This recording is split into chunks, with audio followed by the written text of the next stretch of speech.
If not, I'll see you in the morning. Bill, are you gonna be in the fields tomorrow?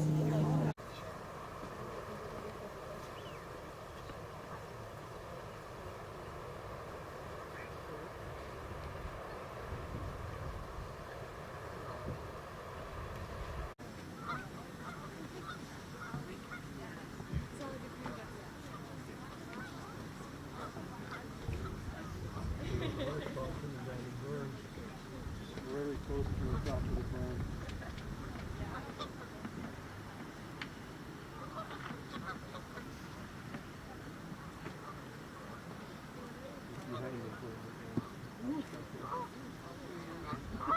Yeah, correct. Very good. Very good.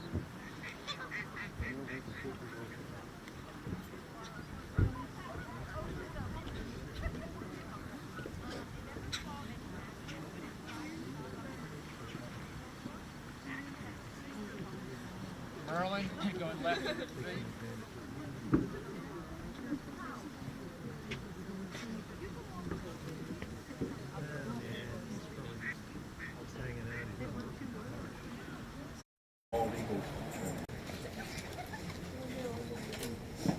This is probably the most common bird we catch on this project. It is now, that's for sure. It's been an interesting trend to see the numbers of this species increase over the last 10 years, and some of the other numbers change around. Who knows what this guy is? Yep, this is a hatching year male Cooper's hawk. He's very brown and drab, which is how you can tell it's a hatching year bird. He's got these bright yellow eyes, which are really going to change as he gets older. He's going to go through a dramatic transformation, which we'll kind of get to see in just a second. His eyes are going to go from yellow to orange to red, and this brown overall color is going to go to a slate gray color. And he's got these vertical brown streaks on his chest feathers here. They're going to go from brown and vertical to red and horizontal. So it's really quite a striking change as they age. And what group of hawks are these guys in? Accipiters. Accipiters, right. So if I can open his wing in this one, you can see.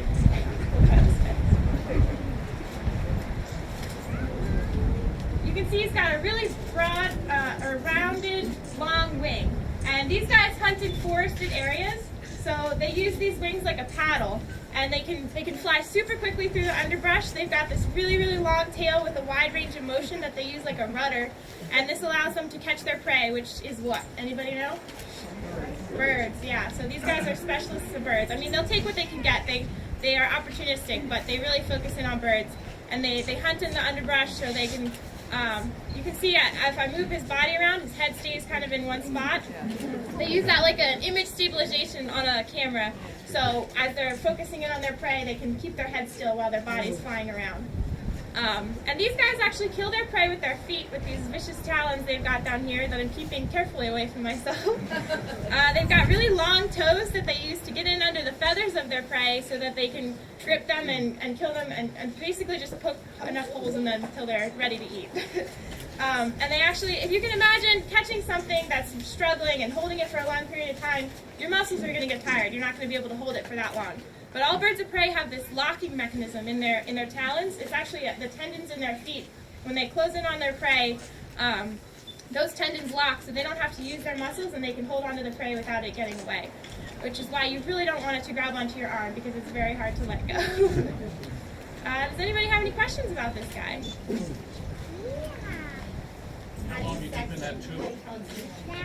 Okay, one question is how do you sex it? You can tell that if this is a male by size. The females are actually quite a bit bigger, and we'll have a good comparison of that in just a second. That's really the main way we tell for all the raptors. And then what was it? A dark, calm place so they don't get overstimulated while we're transporting them around. How do you get them in the tube? And they just go right in. Honestly, they're all feathers. They're much lighter than you'd think they would be. So. And they settle right down. We did a project several years ago with a little cutout here to monitor heartbeat rate, and as soon as they slid into the can, they just calm right down, and we can cross them. And the question for how long do we hold the birds that Casey answered absolutely correctly, no more than an hour. And we only do those for the demos, and we communicate around the station so we can release birds if someone gets a quote-unquote fresher one, and any bird that is acting a little squirrely, we won't even bother with, we'll just release it. For regular birds that we're catching, processing, and releasing, we usually only have those for a maximum of 5 minutes. Out into the parking lot. Is anybody? I'm gonna walk around really quickly so you guys can get a picture.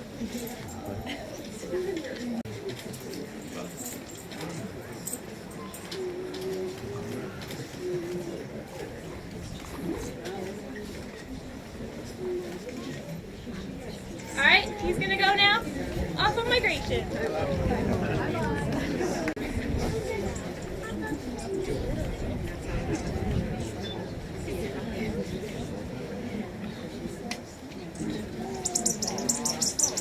So these are the ones that everyone has trouble differentiating between. Who knows what this guy is?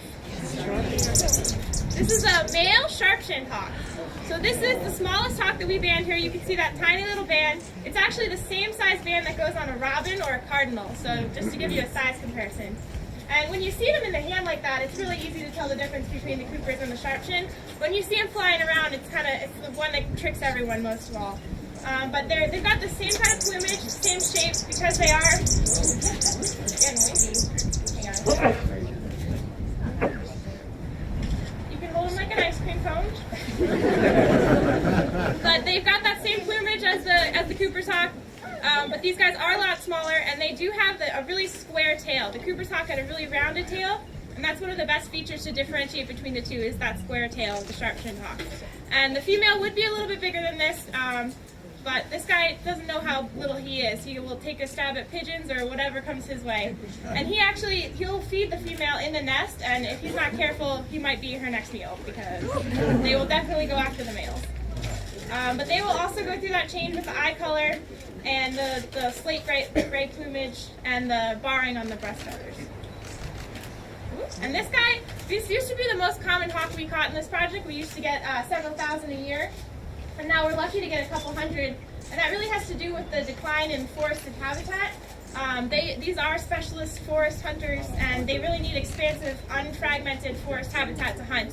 And since that's really becoming more fragmented and developed by humans, they've declined steeply in the past few years. Whereas Cooper's hawks are much more generalist species. They actually do pretty well in human-dominated areas, so they've actually increased in numbers quite a bit over the last decade or so. But you can see, I'm not going to keep this guy that long. He's got those same rounded, long wings that he uses. He's actually got a blood on these wings, so he was successful at some point today. But they use those to go through the underbrush. So I'm going to let this guy go, and then bring him around for a picture really fast.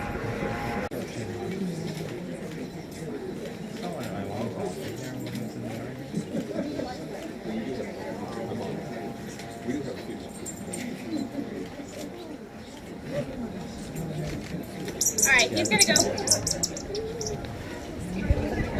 right through the tree.